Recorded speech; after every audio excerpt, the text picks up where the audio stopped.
This program is brought to you by Pussy Magnets. Put a midge on your fridge with a pussy magnet. Welcome, welcome, my lovely lumps. Or maybe let's go with lovely labs. That's pretty on brand. Anyway, I'm so thrilled to have you here in the Labia Lounge. We're going to be yarning about all things sexuality, intimacy, womanhood, relating, holistic health, and everything in between. We're going to have vag loads of real chats with real people about real shit. So buckle up because you're about to receive the sex ed that you never had and hopefully have a bit of a chuckle while you're at it. Before we get stuck in, I'd like to respectfully acknowledge the traditional custodians of the land on which I'm recording this, the Wurundjeri people of the Kulin Nation. It's a massive privilege to be living and creating dope podcast content in Naarm, and I just want to pay my respects to their elders past, present, and emerging. Now, if you're ready, let's flap and do this. Don't panic, you're not broken. Your sex education was a piece of shit. Get your flaps out and pull up the couch. It's the Labia Lounge. Hey gang, just before we jump into this episode, I wanted to offer you an opportunity to access my new mini course for free before I start charging for it in future. It's for people with vulvas and it's quick to complete. It's all about demystifying the female body and pleasure anatomy and getting some basic fundamentals to understand your body better. It's called Pussy Pleasure Secrets, Your Roadmap to Bedroom Bliss. You can grab it on the freebies page of my website or in the show notes. It's a great little free resource to kind of dip your toe in or act as a bit of a taster for my work. So if you've ever been curious about this sort of thing and you just don't know where to start, or you want a really quick, easy, accessible, non-threatening way to get the ball rolling and start working on this stuff, this is a great place to start. Welcome to the fifth part in this mini-series with my darling and super duper sex positive friend Dan. We're going to hear about his coming out story when he was a teenager, and some sexplorations with his partner and sugar daddies and things like that. I think we're going to be hearing a lot more in future about his sort of partnered explorations, but the last 5 episodes in this mini-series have been kind of plunging the depths of his puberty and teenage years, just kind of getting through a backlog of stories that I really wanted, him to tell on the podcast because I'd heard them as a friend and just gone, fuck, I'm taking a note of that one and that one and that one. And I really wanted him to tell them on the podcast, which we've now kind of worked through quite a few of them. There's definitely a few more to come, but they'll be interspersed with some current things going on that he's exploring as he opens up his relationship. So lots of really fascinating stuff on the go. For those who haven't listened to the previous parts, you don't really need to, but I would highly recommend it because this is a chopped up section of a longer conversation. And some of the stories Dan has already shared are honestly just fucking nuts. Like my favorite kind of stories. As a gay teenager, his experience eating pussy for the first time. I mean, that's one of many. It's really good content, trust me. So I hope you check those out as well if you haven't already. Let me know your thoughts about these episodes with Dan, and I hope you enjoy. Assuming coming out was a breeze then? Not at all. Really? So complete opposite. With your mum? Yeah. So randomly, it was my dad was incredible. My mum was pretty awful. Wow. Yeah. Wow. Really, really negative experience with mum. Not from just the classic mourning the life that she expected for her kids, and it coming from a place of her only exposure to gay people is knowing about the HIV/AIDS crisis and movie depictions of us living pretty unhappy lives. So a lot of what she would say to me was around I don't want your life to be hard and stuff. There was a lot of hurtful stuff. That was actually my favourite comment she made throughout the entire thing. Was maybe a week or so into I'd come out, strained relationship and not really talking to each other. And as I said before, very comfortable household. It's not wouldn't be uncommon to see my parents naked or whatever. And my mum at the time was like a bit of a bigger woman. Like she has, my mum and my sister have like the biggest breasts you will ever see. Like, my sister's had a breast reduction. Like mums are crazy. And she really earnestly like came into my room one day and sat on my bed and was like, are you gay because I walk around topless sometimes and like you don't think that a woman's body's attractive? And I was like, no, Mum, I don't think seeing your breasts around the kitchen turned me gay. And that turned into, it's like, is it because of how I speak to your father? Like, she just wanted to, like, understand what the thing was that, like, turned it or whatever. And then we got to a good place. And I always say that me coming out was the best thing that happened to my parents and I's relationship, because obviously when you're keeping something like that to yourself, I wasn't the full version of myself. And especially in the year before I came out, I was acting out because of, you know, knowing that like I was expelled from school. I was doing all of these, you know, really destructive things just to like kind of put that down. So once I came out, once we got through the initial hurdle, which was probably like, I don't know, like 2 or 3 months of it not being great. Yeah, I will say there was like this added like story to it as well. The initial coming out, my mum actually didn't really believe me. So after I had the drunken eating pussy night or day, I then, you know, was planning to meet her ex-queer boyfriend. That was like the get to know him. We had been texting for a while. There was like flirtation. We knew that something was going to like come from it. But he was like, if I'm going to come over and like sleep over, you need to tell your parents that like you're gay and like we're potentially like a thing. Like I think it's like, and I think there was like somewhat of his awareness of being like 5 years older, like coming and sleeping over, being in the house, like there's something, it was important to him to be like, I think you should like tell your parents that I'm coming over the guise of like maybe being a potential boyfriend or partner. And at the time I hated him for it because his dad is gay as well. So his dad was married, came out. So he came out while we were talking. So at like 17 or so. And because he had a gay dad and his like siblings had kind of already gone through like the mourning, the gay dad, like his family threw him like a coming out party. And I will never forget there was a rainbow at his coming out party as well. And I was like, well, that was very on the nose. And so he had this great experience and was like, I need you to have that conversation with your parents. And I'm like, I'm about to turn 13. I'm like 12 years old, about to turn 13. And forcing someone into that before they're ready is a bit of a no-no. Absolutely. But again, I wanted to meet another gay person. I wanted to have these experiences. I wanted him to sleep over. And so built up the courage. I was not ready to tell my dad. So I was like, I'll just tell my mum.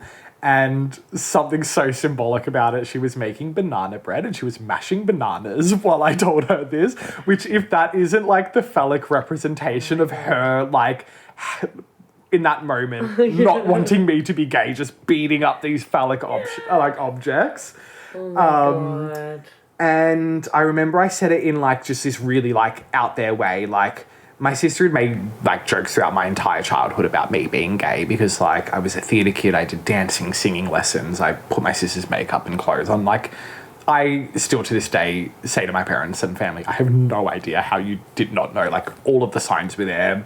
My parents' colleagues had conversations with my parents being like, your kid's gay. Like my sister. Well, I feel like the really limited understanding of queerness that a lot of boomers had was like such that they would have gone, well, he fucking ate some pussy that time, so he mustn't be gay.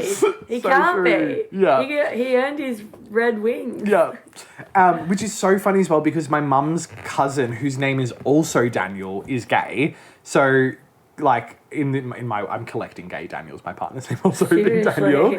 But, like, so she had the exposure. Like, she knows a gay man in her family, just, I guess, didn't want to see the signs in me. But I think my sister had, like, recently made a joke about it. And I remember, like, that was, like, my in to telling my mum of being like hey, so you know how, like, you know, she made that comment, like, well, I am, I'm gay.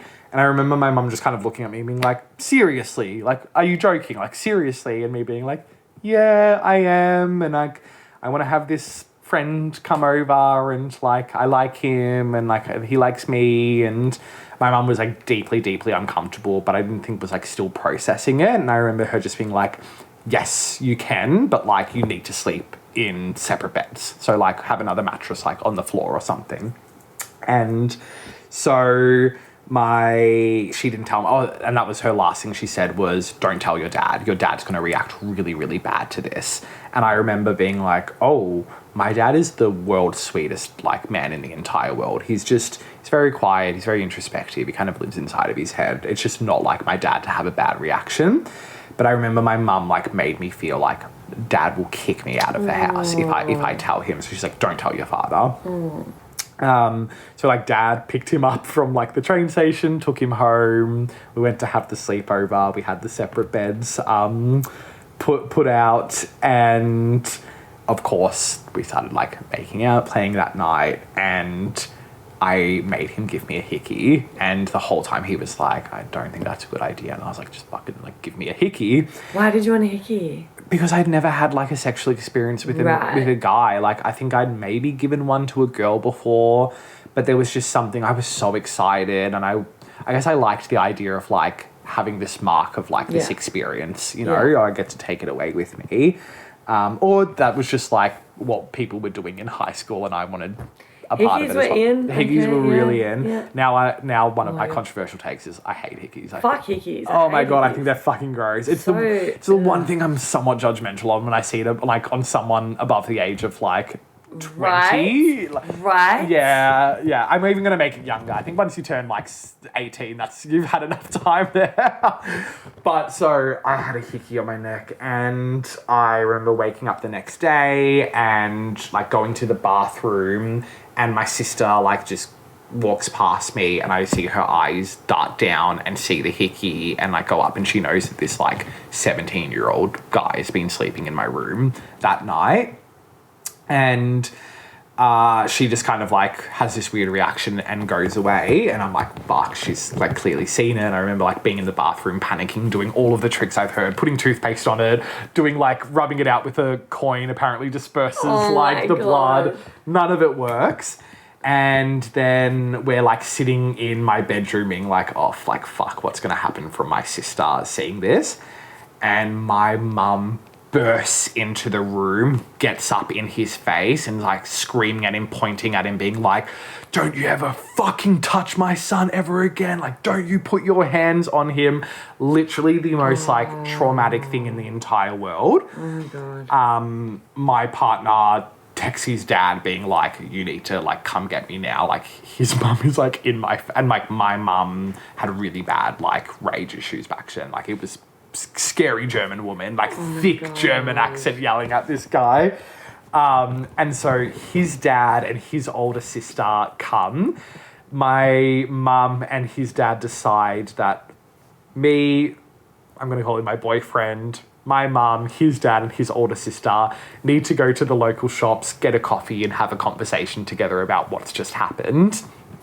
And in that, time, my mum asks every ignorant question that she can in her mind around like, but I know that my son has kissed and touched a girl's boobs before, and he's gotten a boner from a girl. And his dad like really trying his best to be like, if your son closed his eyes and, kissed and touched a 50-year-old woman, he'd probably get an erection as well. He's a teenage boy. Like, your body reacts to these things. He also might like guys as well. Like, you need to kind of like expand your view. And me and my like boyfriend just sitting there at the table while our parents have this like heated conversation. Amazing that he had a gay dad that could actually like have that conversation and illuminate some things for her. What are the chances, right? Like, holy shit. And then so we settle at this point being like, neither of our parents want us to see each other, because his dad and my mum obviously are like, this is a significant age gap. Like, it is pretty... Yeah. And looking back, the idea of like a 17-year-old giving a 12 about to turn 13-year-old guy a hickey, not great. I would be talking to that, kid as well, being like, this is not the guy for you. So I think we left that with this like expectation of like, this is not to continue anymore.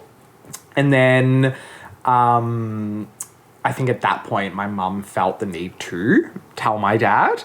And I remember my dad coming and having just a really beautiful conversation with me, being like, look, like, it's just a lot for us. Like, it's new. Like, he was the one to first say, like, we love you. It's okay. Like, we just have a lot of concerns around this specific relationship. Right now, it's less about you being gay, the age gap, the fact that it's like, on the first night, it turned sexual. Like, he was so... I've never seen my dad like that. My dad doesn't talk. He's not like...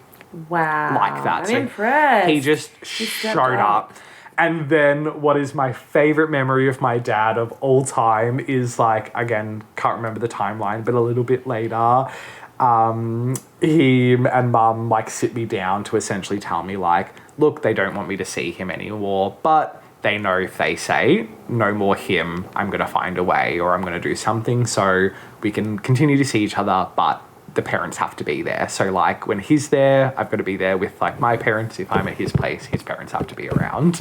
So Can you be like in a room alone together? Or like I think yes, but with the door open. Yeah. So like really they were working with me here. Yeah. But my dad talks about the fact they did talk to my mum's gay cousin Daniel to get some advice, and he was the one that was like, if you tell them no, you're just going to push him away, do it supervised. Like, I think I remember him actually, mum saying he said something like, this age gap is not going to work. Let the relationship fall apart itself. Like, this guy's about to graduate high school. He's not going to want to date someone in like year 7. Yeah. So, and then my dad mentions that they talked to Daniel, my mum's cousin. And then, do you know PFLAG, Parents and Friends of Lesbians and Gays? No. So it was a big thing in America. I think it came out of like the HIV/AIDS epidemic, where like a group of parents and friends and allies created this organization called PFLAG, where parents and friends can go and find resources of like, hey, your kid's come out, your friend has come out, here's how to like navigate it. And so clearly my dad had like gone and done research, and he'd gone and like trying to get resources, but he's sitting across from me on a couch. He's looking me dead in the eye and he's like, I talked to PFAG, which is the best Freudian slip of my entire life. And I just remember just bursting out in laughter, and Dad had no idea what he had said. And I was like, you just said PFAG. He's like, is that not what it is? I was like, no, it's PFLAG. And to this day, it's my favorite moment with my dad. So good. Daniel, I spoke to PFAG. I'm obsessed. Oh my God, your parents. Fuck. Yeah. Wow. Yeah. Bless Dad. Oh my Bless God. Dad. Shout out. And then Mum eventually became like the hugest ally. Yeah. She loves having a gay son now. Oh my God. She loves my boy. Ever since that first one, we eventually broke up. I've had 2 boyfriends since. Mum has been obsessed with both of them. She loves them. She still, unfortunately, does make jokes about, like, one day maybe I'll end up with a woman or something. And God. my sister and I call it out every single time, but it's the one, that kind of residual one that I'm like, whatever, I kind of am over fighting it at the moment. Plus, I know it's just her weird, ingrained old bullshit. And, like, she's done such a good job with all the sex positivity, and, like, she's actually done better than most parents. There's a net positive, absolutely. Yeah. Let that one slide, I'll let it go. For now.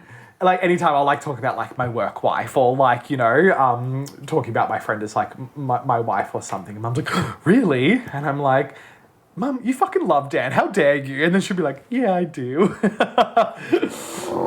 Yeah, bless.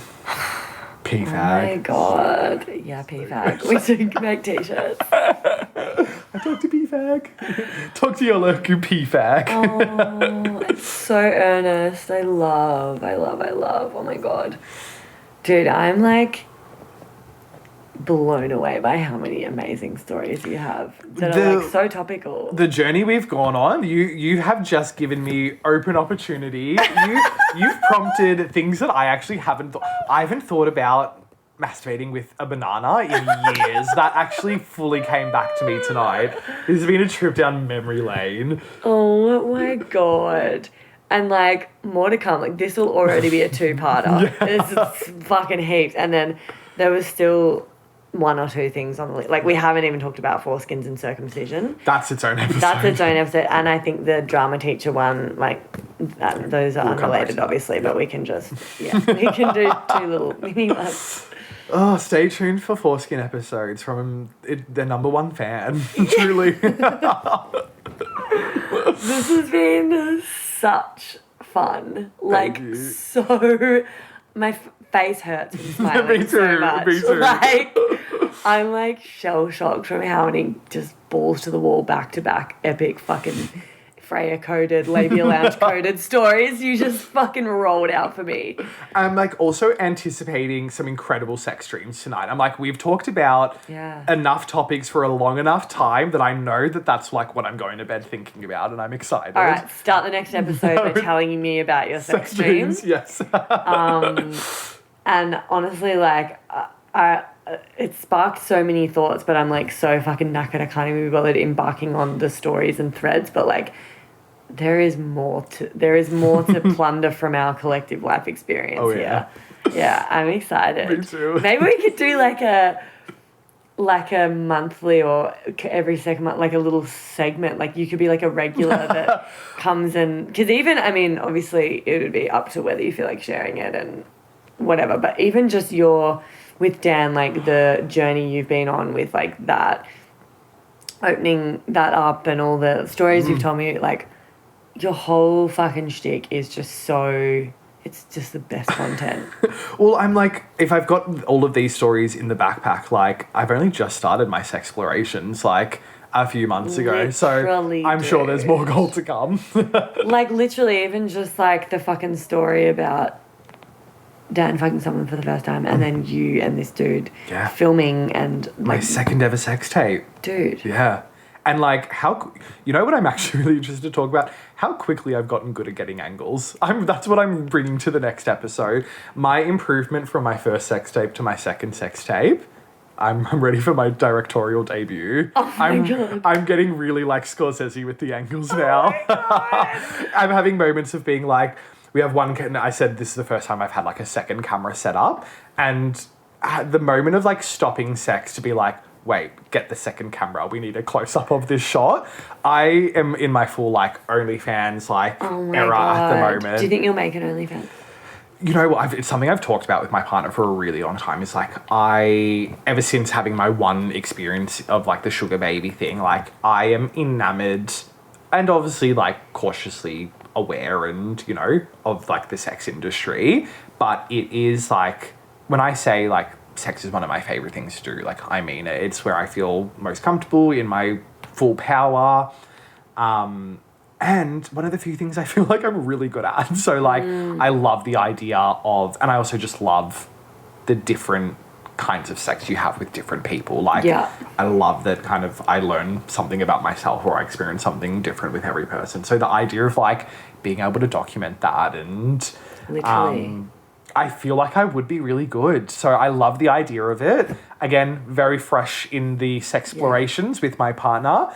He's actually made comments as well being like, you would be very popular, you'd do well. And yeah, it's kind of as we go on this journey, like unironically I say to him, like, who knows what the future holds. I have certain things of like getting comfortable with like all parts of my body. Like that was something... in this second sex tape that we made, it was the first time, because the first one that I'd made, I was like, oh, I don't really want to look at myself. I'm looking at, like, the other guy that I was with. But this week, when I made the new one, it was the first time I checked out my own body in the video, and I was like, oh, I look like I'm fucking doing the thing, and I look good, and I was really proud of myself, and put on a really good show. So there was like a little tingly moment of like, oh, like there's certain things that I like want to like tweak up and get comfortable with. And I could actually fully see myself being like, I like and enjoy this world. I don't think I ever would. I think it's like, it is something for me. It is something for my partner. It is something with the people that I am sleeping with. But the idea of it There could also be something that you find really erotic about having people knowing people are watching the videos, and you could wear like a mask or something. Or just, yes, yeah. You could do POV, like even just not for OnlyFans, but like speaking of angles and stuff, you could like have like a GoPro on your fucking forehead next time. You know? The production value is going up time after time. Yeah. It's getting HD. That's so fun. No, it is something that it has been fun to finally explore filming. Like, that is something that's so new. Like, I've taken a million nudes in my life. I've received them as well. But there's something different about, like, filming with another person. And because my experience has been not filming with my long-term partner, but filming with people that I have met on the same, like, that day. Yeah. And have had, like, a one and done interaction with that, like, we both get to walk away with this, like, you know, tape of what we've made. Yeah. But yeah, definitely in this instance, knowing that, like, that person has a partner who's also getting off on the videos, there's something that really I do enjoy. And it's why I've loved being on the apps throughout the years, because I do love the external validation of, you know, people seeing that.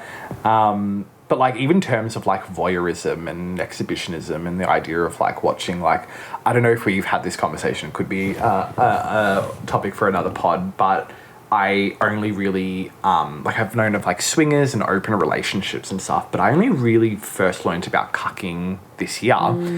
And I went on, like, a huge, like, rabbit hole kind of, like, obsession with, like, the topic of, like, the cucking world.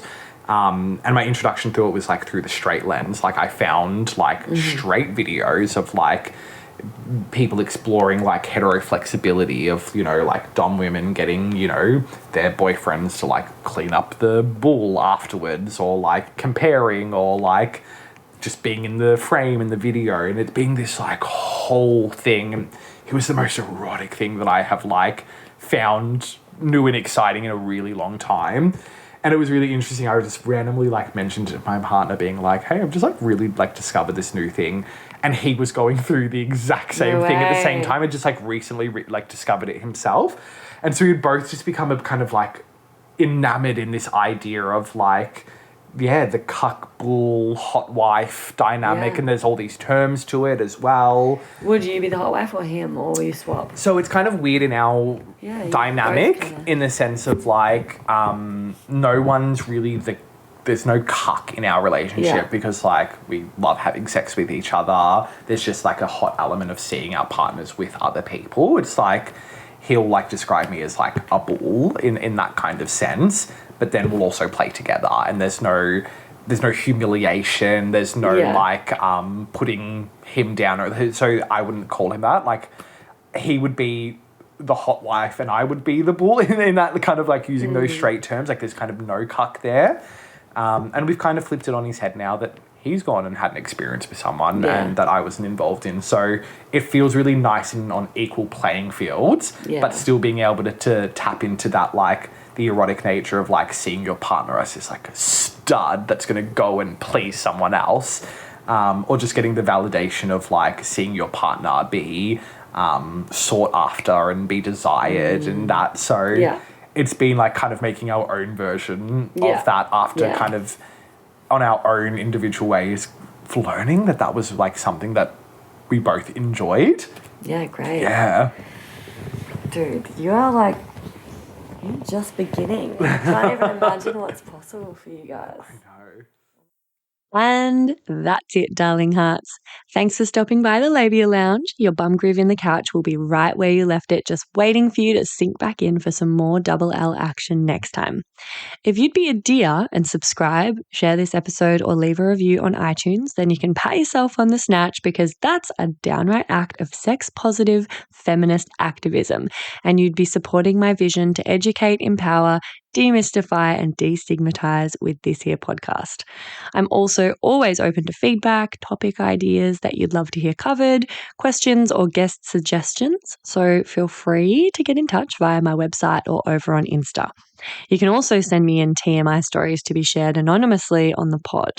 My handle is FreyaGraff_the Labia Lounge. If my account hasn't been deleted for being too sex positive, which, is always a possibility with censorship.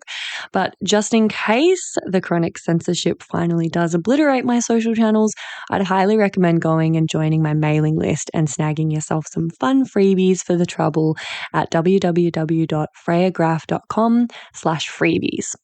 Anyway, later labial legends. See you next time.